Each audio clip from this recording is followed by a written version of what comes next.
This happened in the summer of 2013, near the edge of the Navajo reservation in northern New Mexico. I was 17 then, sent to stay with my uncle for the summer while my parents dealt with family matters. He owned a ranch miles of dry land and stubborn cattle. Days were brutal, but it was the nights that felt wrong, like the desert was holding its breath. The first night, my uncle sat me down. His face was serious, lines deeper than I remembered. "Don't go past the fence after sundown," he said.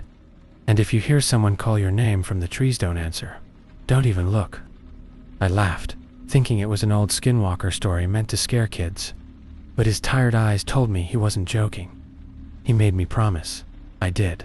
The first few nights were uneventful, though the air always felt thick after sunset. The cattle would huddle together, and the dogs refused to leave the porch. I thought it was just desert tricks, until the night everything changed. Late July, around 2 a.m., the dogs went nuts barking, then whimpering, then dead silence. That silence pressed against the windows and made the walls feel thin. Curiosity got the better of me. I crept to the back window, pulled the curtain aside. The moon was full, silver light over the yard, and then I saw it. Something at the fence line, just where the light faded. At first, a coyote standing on 2 legs. Then it dropped down, crawling like a man on all 4s. Limbs, too long, skin tight like old leather, eyes burning yellow, locked on me. Then it spoke, using my mother's voice. "Help me, mijo. Come here. Help me."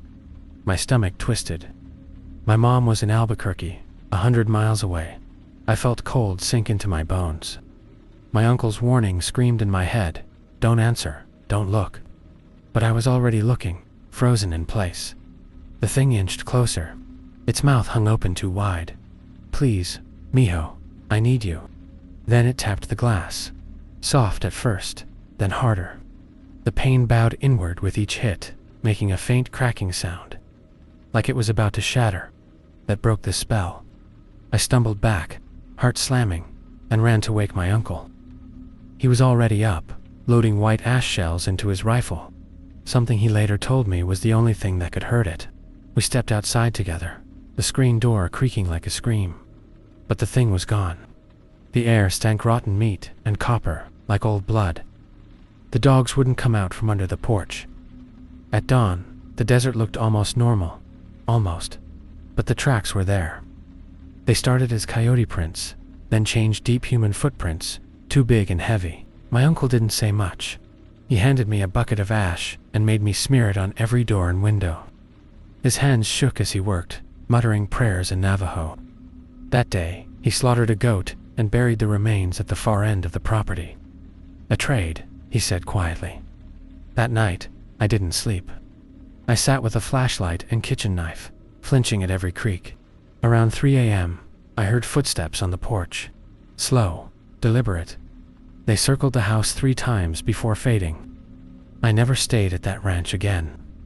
Even now, when my mom calls my name, I freeze, because I remember that voice. They say skinwalkers can't come in unless invited. Thank God I didn't open that door. But last week, something happened, and I think it's not over. I was home in Albuquerque, in my apartment near the university. It was late past midnight when my phone rang. The caller ID made my blood run cold. My uncle's old ranch number. The landline disconnected when he died in 2019. Against instinct, I picked up "Mijo. Come back, I need your help." His voice, weak, horse-like through broken glass. My dead uncle's voice. The line went dead. I checked my call log. The number was real. His old ranch line. That night, I couldn't sleep. Every noise made my skin crawl. Around 3 a.m., I heard it. That voice, this time, outside my apartment window, 5 stories up. "Help me, mijo, come here. Help me." Wet, gurgling, like it was trying to remember how to sound human. Then the tapping started, soft at first, then harder and harder. I haven't opened the curtains. I won't, but every night I hear the taps, and the voice calling my name. 3 nights ago, it escalated. Around midnight, my phone buzzed again.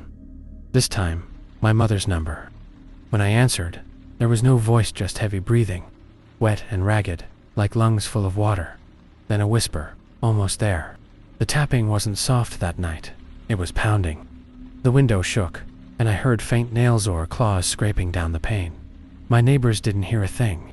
When I asked, they looked at me like I was crazy. Last night, I found dirt on my windowsill, and a single, yellowed claw, like from a coyote butt to big. I called a medicine man my uncle used to know. It took hours to track him down. When I told him, he went silent. "You didn't answer it, did you?" he asked, tight voice. "No," I said. "Not yet." "Good. Don't let it trick you. It's getting stronger because you saw it once. It remembers you. And now it knows where you are." He gave me instructions: burn sage, spread ash, cedar branches at every entrance. But he didn't sound hopeful. Tonight is the 7th night since the call, and I can hear it now, even before midnight. It's outside, circling the building, tapping on windows no one else seems to hear. I'm afraid to sleep. I'm afraid to look. Because deep down, I know it's waiting for me to slip. Just once. To answer, to open the curtains, and then it will come in.